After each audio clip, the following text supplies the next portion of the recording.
भजो मुरली मनोहर नंद लाला। भज गिरिधर गोविंद गोपाला। भज गिरिधर गोविंद गोपाला। भजो मुरली मनोहर नंद लाला। भजो मुरली मनोहर नंद लाला।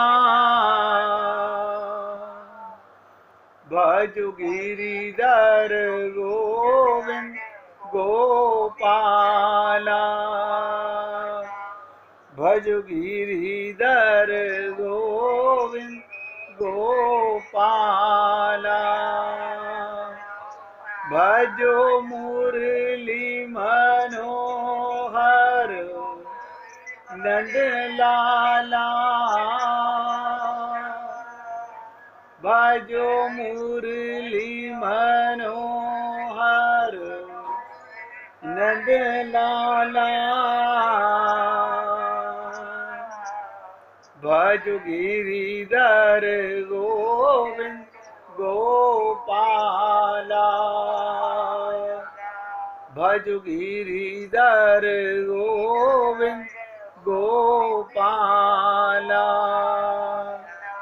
बोलिए वृंदावन बिहारी लाल की जय। जय जय श्री राधे। जय जय श्री राधे।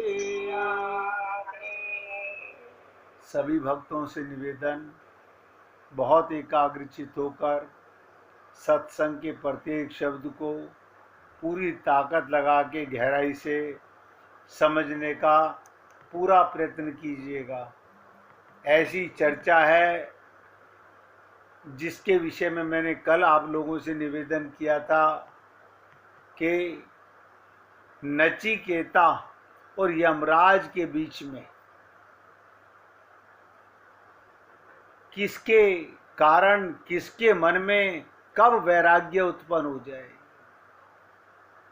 कब आपके हृदय में अपने जानने और अपनों की जानने की जिज्ञासा पैदा हो जाए, कब आपका भ्रम मिट जाए, अभी आप हम लोग नहीं समझ सकते।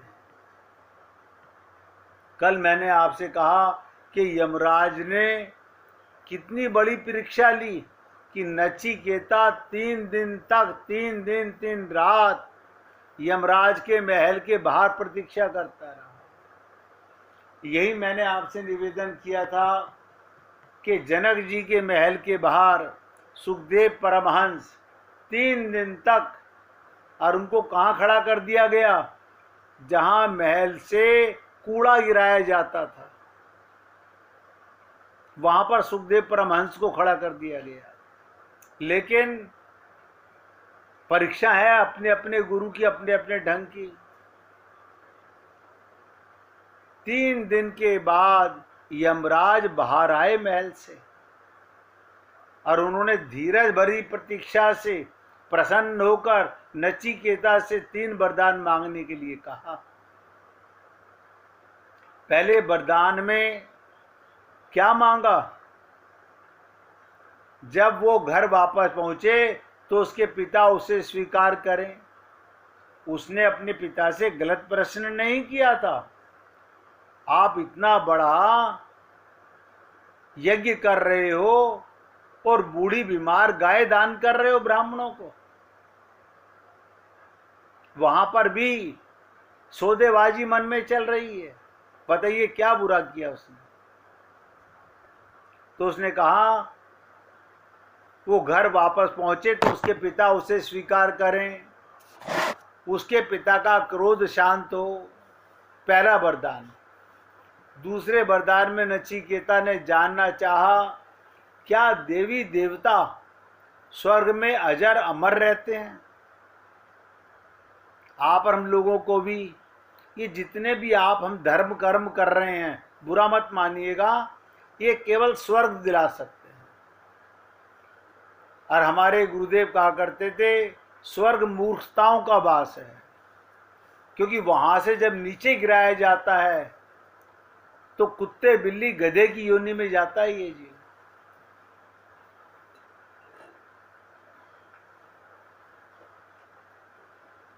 निर्भय होकर विचरण करते हैं, उनको कोई भय नहीं होता, उनको 24 घंटे भय होता है।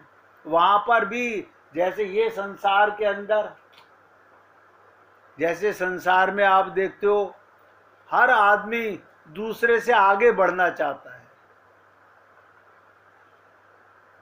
मैं मोहल्ले का लीडर हूं, मैं इससे बड़े का लीडर बन जाऊं, मैं कॉरपोरेशन का हूं, मैं एमएलए बन जाऊं, मैं एमएलए हूं, मैं मिनिस्टर बन जाऊं, मैं मिनिस्टर हूं, मैं प्राइम मिनिस्टर बन जाऊं। क्या आपाधापी लगी हुई है।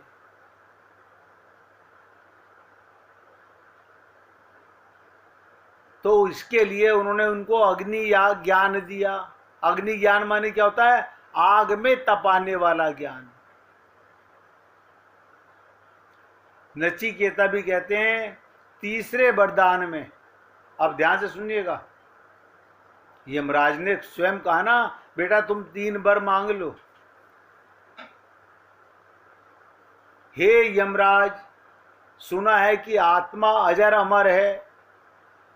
देखो, आपको मैं कितने दिनों से आत्मा की अमरता पर चर्चा कर रहा हूं,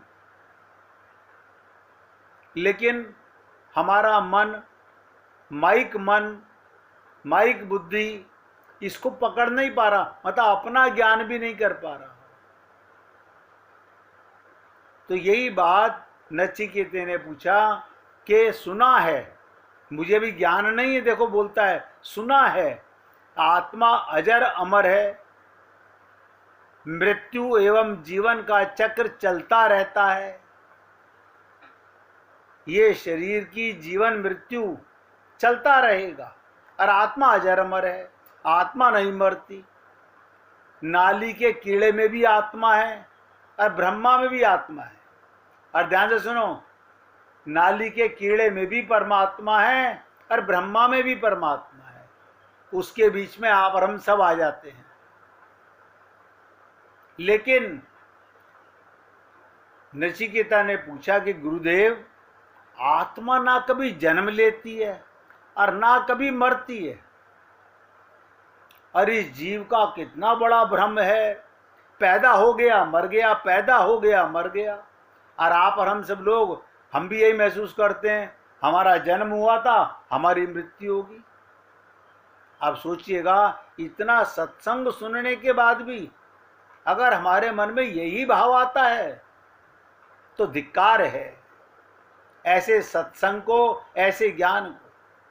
क्या आप अपने को अभी भी शरीर मानते हो? तो नचिकेता ने पूछा, इस मृत्यु एवं जन्म का रहस्य क्या है? कि क्या कारण है जीव बार बार आता है, बार बार मर जाता है? क्यों ही अपने को जन्मी मानता है? क्यों इसकी मृत्यु हो जाती है? क्या इस चक्र से बाहर आने का कोई उपाय है? ये दोनों प्रश्न हम सबके लिए कारगर हैं। हम भी जन्म मृत्यु के चक्कर से निकलना चाहते हैं। कोई नहीं चाहता कि 9 मास मां के गर्भ में मल मूत्र विष्ठा में लिपटे हुए उल्टे लटके रहो। वो दशा आपको नजर नहीं आ सकती। कभी सोचोगे तो महसूस होगा कि कैसी हमारी स्थिति थी। तो यमराज ने कहा, ये प्रश्न मत पूछो। देखो कमाल की बात। और दूसरा प्रश्न था, क्या इस चक्र से बाहर आने का कोई उपाय है? मैंने कहा था, अगर आपको ये जानने का और समझ के जीवन में उतारने का ध्येय बना है, तब तो मैं इसकी चर्चा करूं। कल भक्तों ने कहा हम जानना चाहते हैं, हकीकत तो ये हम जागना चाहते हैं। अभी आप और हम सब लोग मोह निशा रात्रि में सोए पड़े हैं। मोह निशा रात्रि में हम सब सोए हुए हैं। हम अपने को जागा हुआ ना माने।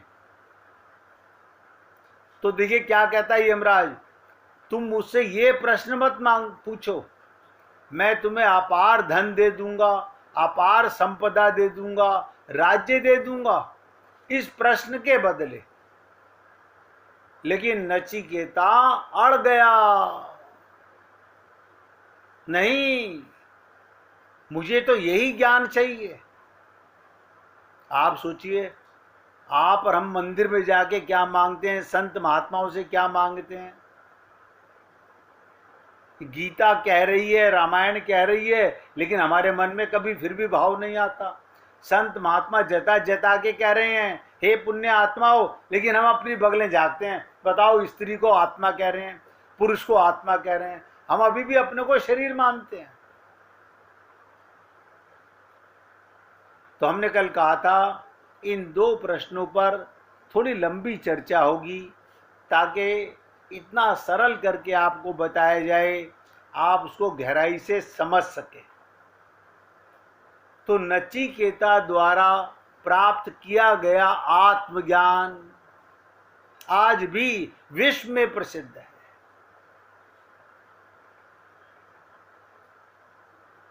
विश्व में प्रसिद्ध है। नचिकेता यमराज के बीच में क्या संवाद हुआ, क्या चर्चा थी, उसे कैसे आत्मज्ञान हो गया, हमें अभी तक क्यों नहीं हुआ, बता देता हूं। नचिकेता को जानने की भूख थी, उसे जिज्ञासा थी, उनके मन में लालसा थी। उसको यमराज कह रहे हैं तुम मुझसे धन ले लो, राज ले लो, वैभव ले लो। वो कह रहे हैं नहीं, मुझे तो आत्मज्ञान ही जानना है। ये जन्म मृत्यु का चक्कर समझना है। आप सोचिए, आपसे अगर कोई पूछे कि 100-200 करोड़ रुपए ले लो, आप कहोगे कमाल है, अगली जन्म में पूछ लेंगे किसी से, इस जन्म में तो 100 करोड़ का मजा ले लें। हम सबका यही हाल है, किसी एक की बात नहीं कर रहा हूं। हम सब सुनेंगे जरूर, लेकिन अभी भी मायाबद्ध हैं। हमारा मन माया में पूरी तरह फंसा हुआ है। तो नचिकेता का प्रश्न, किस तरह शरीर से होता है ब्रह्म का ज्ञान, शरीर में रहते हुए परमात्मा का ज्ञान कैसे हो। है शरीर में, मरने वाले में रहकर मरने वाला मान करके, जन्मने वाला मान करके मुझे ब्रह्म का, परमात्मा का, उस परवरदिगार का ज्ञान कैसे होगा। तो यमराज ने क्या उत्तर दिया, मैं आप सब पुण्य आत्माओं से निवेदन करूंगा, अपने मन और बुद्धि को अपने गुरु और भगवान के शरणागत करके सुनेंगे तो समझ आएगा, अन्यथा सुनोगे जरूर, शब्द वही हैं जो सब सुनेंगे, लेकिन जिसने शरणागत यानी अपना ये माइक मन बुद्धि नहीं लगाओगे तो समझ आएंगे, श्रद्धा और विश्वास से। तो क्या कहा यमराज ने, मनुष्य शरीर, 2 आंख, 2 कान, 2 नाक के छेद, 1 मुंह, 1 भ्रमरंध, 1 नाभि, 1 गुदा और 1 शिश्न के रूप में 11 दरवाजों वाला नगर की तरह है।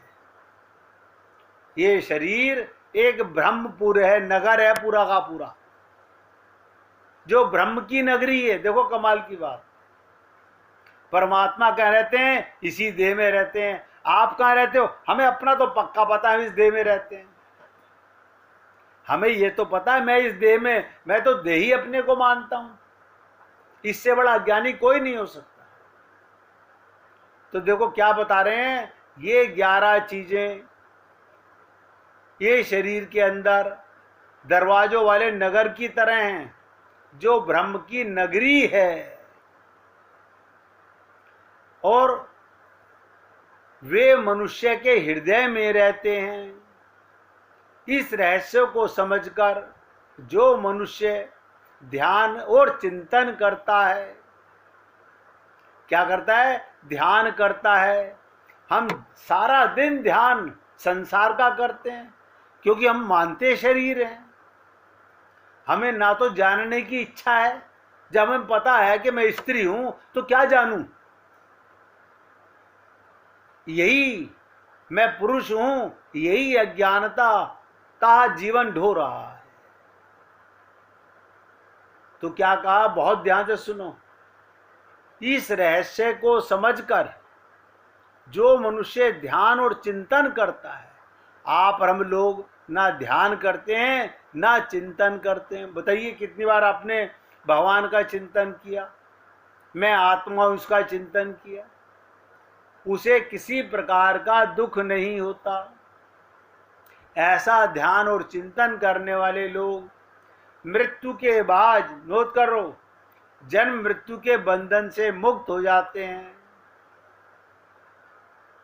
हमारा ध्यान शरीर मानकर परिवार का होगा, व्यापार का होगा, संसार का होगा, रिश्तेदारों का होगा, माया का होगा। यानी जड़ शरीर चेतन होकर के भी जड़ का ध्यान करता है। एक अज्ञानता से हमारी मंजिल ही गलत। हम इसी में मंदिर भी जाते हैं, परिक्रमा भी करते हैं, पूजा भी करते हैं, जप तप भी करते हैं, व्रत भी करते हैं, और आपको लगता होगा हाँ ये तो सब हमने कर लिया, हाँ ये तो सब हमने कर लिया। कुछ भी नहीं किया। जब अपना पता नहीं कि मैं कौन हूं तो क्या किया आपने? तो नचिकेता ने कहा जो ध्यान और चिंतन करता है, चिंता नहीं करता, ध्यान से सुनो, जो चिंतन करेगा उसकी चिंता समाप्त होती है, और जो ध्यान करेगा उसे आत्मज्ञान होता है। दोनों बातें आपको बता रहा हूं। आप शरीर का ध्यान, हाय राम आज उस डॉक्टर के पास जाना है, आज ये बीमारी है, आज वहां रिश्तेदार के पास जाना है, आज वहां उनके यहाँ ये फंक्शन है, ये ध्यान करते रहते हो। ये तो करने वाले काम है, ध्यान करने के नहीं, निपटाने वाले काम है। जाना है तो जाना है, खत्म बात हो गई। 24 घंटे जिसे संत महात्मा कहते हैं ध्यान में रखना सदा। बताओ कौन ध्यान में रखता है? मैं ही आपसे एक बार तो कम से कम रोज कहता हूं कि ध्यान में रखना सदा, भगवान रहते साथ में। अंदर हृदय में परमेश्वर सर्वेश्वर आपका प्रीतम परमात्मा बैठा हुआ है, लेकिन कौन ध्यान करे? अब देखिएगा, जो ध्यान करेगा वो उसका चिंतन भी करेगा। अब जो अपने को देह मानेगा वो ध्यान भी संसार का करेगा और चिंतन भी घर परिवार का करेगा। हमारा दोष नहीं है, हमारी अज्ञानता एक जगह से शुरू हुई कि हमने अपने को शरीर माना। आप शरीर नहीं हो, आप शरीरी हो। आप जड़ नहीं हो, आप चेतन हो। आप जन्मने वाले नहीं हो, अजन्मा हो। यहां से शुरुआत होती है जीवन की। मैं फिर बता रहा हूं, अरे सारे काम करते रहो। आप मुझे बताइए कौन स्त्री पति के नाम की माला जप रही है? लेकिन काम करते करते भी, हाँ शाम को उन्होंने आना है, मैंने उनके लिए ये बनाना है, आज उनको जुखाम है, उनको काढ़ा बना के देना। ये क्या है ये? आप बताइए ये चिंतन कौन कर रहा है? ये ध्यान किसका कर रहे हो? वो शाम को आएंगे, दवाई दीजिएगा, उनकी सेवा कीजिएगा, उनमें परमात्मा मानेंगे। नहीं नहीं, हम तो चिंतन भी उन्हीं का करेंगे। फिर गुरु की बातों क्या खाक मानेंगे हम? जब ध्यान भी उन्हीं का करेंगे और चिंतन भी उन्हीं का करेंगे तो भैया नतीजा ठन ठन गोपाल, पुनरपि जननम पुनरपि मरणम, संसार ही मिलेगा। आज तो मनुष्य शरीर मिला भी हुआ है, आगे नहीं पता हम लोगों को क्या मिलने वाला है। तो पहले प्रश्न को आपने सुना, अभी कई प्रश्न है जिनसे आपको समझ आएगा आत्मज्ञान का, ब्रह्म ज्ञान का। ये शरीर ब्रह्मपुर है। ये ब्रह्मपुर क्या होता है? जैसे आपका घर, ऐसे इसमें कौन रहता है? आत्मा और परमात्मा का घर। इसमें से क्या निकलता है? आत्मा और परमात्मा। मरता क्या है? जिसका जन्म होता है शरीर का। आप कभी मरे नहीं, परमात्मा आपको कभी त्यागता नहीं। और आप और हम लोग मंदिर में जाके प्रभु जी ये कर दो, वो अंदर बैठा हुआ है। कौन विश्वास करे? हम मांगते हैं जमाने के, हर जन्म के मांगते हैं। पता नहीं किस मूर्खों ने बात समझा दी। मैं हमेशा कहता हूं, मांगन से मरना भला, मत मांगो कोई भीख। वो देने वाला 24 घंटे आपको परम धन दे रहा है। इसलिए हे पुण्य आत्माओं, अगर 2 बातें आप नोट कर लो, इस ब्रह्मपुर में, इस शरीर में मैं भी रहता हूं और मेरा पिता भी रहता है। मैं अपना भी ध्यान नहीं करता और अपने पिता का भी ध्यान नहीं करता, अपने पिता का चिंता नहीं करता। सीताराम आचार्य जी ने कहा, इस देह में हरि मिलत है, तो किसका चिंतन करें? हरि का है। ऐसे थोड़ी होता है। अब एक बार भगवान जी को सुना दिया छंद, मतलब भगवान जी को छंद सुना दिया। मैं तो सोचता हूं, कौन सी बुद्धि है हमारी, कैसी निकृष्ट बुद्धि है हमारी। कब हमको ये ज्ञान होगा कि हम आत्मा हैं? कब हम ध्यान करेंगे कि परमात्मा मेरे साथ है? कब उसका चिंतन करेंगे? संसार का काम करते रहो। ये शरीर अपने लिए नहीं, दूसरों की सेवा के लिए मिला है। और आप और हम सब इस शरीर को संभालने में लगे हुए हैं।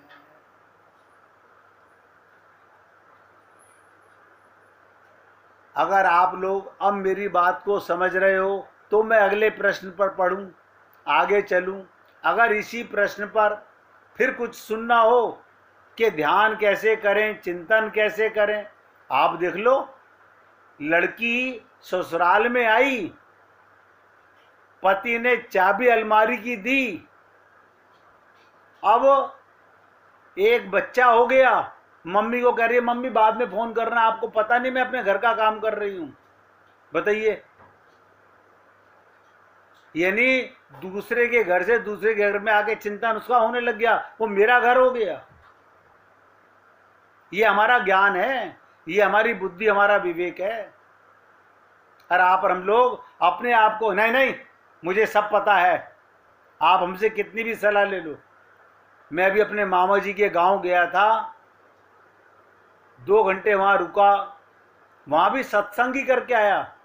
मेरी मामी जी की डेथ हो गई, तो वहां पर वो बैठे थे 25-30 लोग। मैंने कहा, बहन का भैया मेरे से तो हरी चर्चा करनी हो तो कर लो, वरना मैं चुप करके बैठा रहूंगा, क्योंकि मुझे संसार की चर्चा भाती ही नहीं। हे पुण्य आत्माओं, आप सबसे निवेदन करूंगा, जीवन जा रहा है, अभी भी जाग जाएं, होश में आ जाएं और ध्यान करें कि ध्यान में रखना सदा। निकलो, भगवान रहते साथ में। यही तुम्हारा सगा पिता है, यही तुम्हारी माता है, यही तुम्हारा पति है, यही तुम्हारी पत्नी है, यही तुम्हारी प्रेमिका है, यही तुम्हारा प्रेमी है, यही तुम्हारा बच्चा है। त्वमेव सर्वम मम देव देवा। अब बताइएगा, बाकी सब शरीर के रिश्तेदार हैं और ये हर जन्म में बदलते रहते हैं। अभिमन्यु ने अपने पिता के लिए यही कहा था भगवान श्री कृष्ण से, कौन मेरा पिता?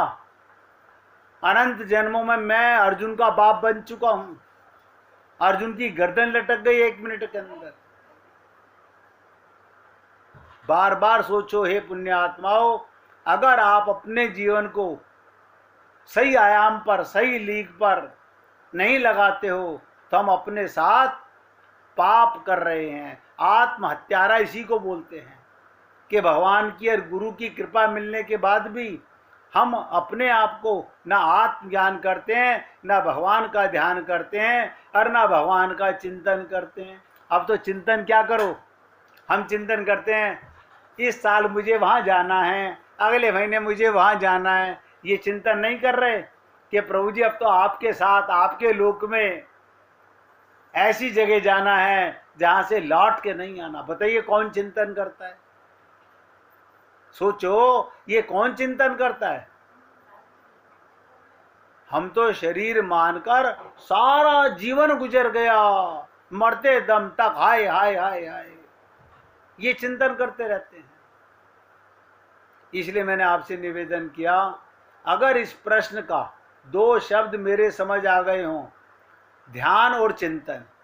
ध्यान माने सदा भगवान मेरे साथ रहते हैं।